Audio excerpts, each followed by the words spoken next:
Completamente. E eu já vou até num ponto que para mim pareceu interessante, é que você usou a palavra, né, esclerosada. E tem gente que usa essa palavra para ofender. Sim, É uma forma de tentar explicar até mesmo isso, sim. para não deixar que isso vire uma coisa ruim. Sim, sim. Antigamente as pessoas usavam o termo esclerosado para falar de pessoas idosas, né, que estavam demenciando. E é até uma falta de conhecimento, né? O termo esclerose, ele vem de cicatriz, né, no cérebro. E o Charcot, que foi o médico francês que descobriu o que era a esclerose, ele usou essa expressão esclera, né, quando ele foi olhar um cérebro de um paciente que tinha muitos sintomas.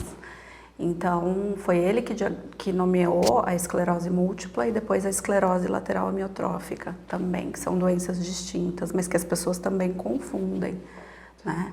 Então, é importante que as pessoas entendam que quando a gente fala um esclerosado, falando da esclerose, a gente não está falando de pessoas que têm alguma coisa relacionada com idade ou até mesmo com demência, são questões muito diferentes, né?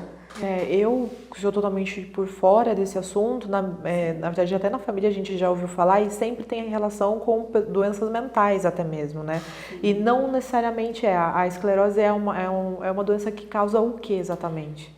Então, a esclerose, eu vou falar, assim, é importante eu falar que eu vou falar como paciente, né? Eu não sou médica, eu sou psicóloga, mas assim, o que eu tenho de conhecimento não é um conhecimento como, se você convidar um médico para falar, ele vai dar informações muito mais técnicas. Então, eu vou falar como paciente e eu vou fazer relatos da minha esclerose.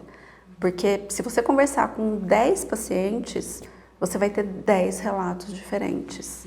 Os médicos, eles chamam a esclerose fora do Brasil de snowflake disease, que é a doença do floco de neve.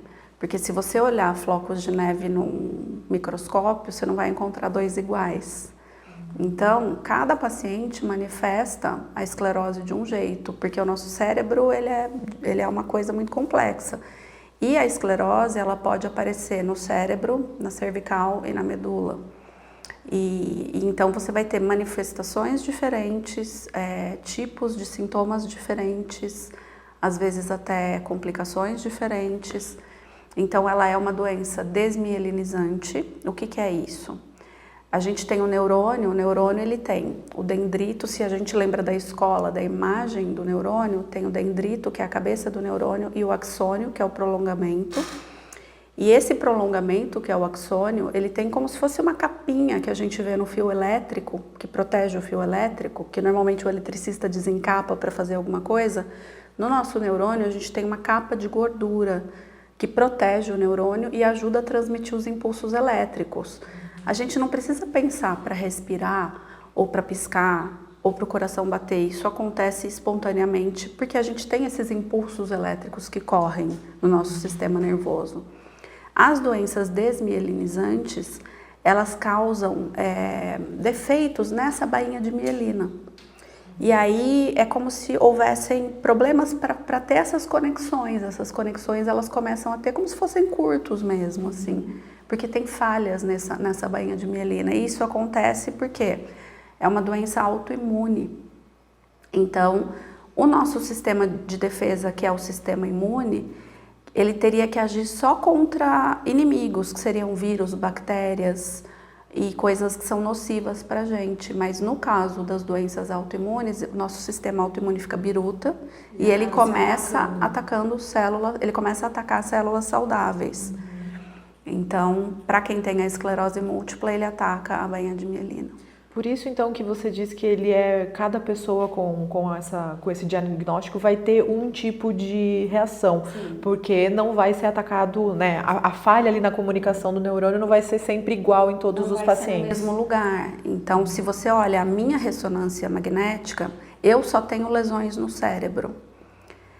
Eu tenho colegas que têm esclerose, que têm lesões de cérebro, cervical e coluna. Eu tenho colegas que só têm lesão na coluna. Tem gente que tem lesão no nervo óptico e na cervical. Então, as possibilidades de lesão são muitas. E aí é difícil você falar... quando a gente começa a conversar com colegas que têm esclerose, os sentimentos são muito semelhantes, porque as angústias são as mesmas, mas a gente não encontra pessoas que viveram exatamente a mesma coisa que você.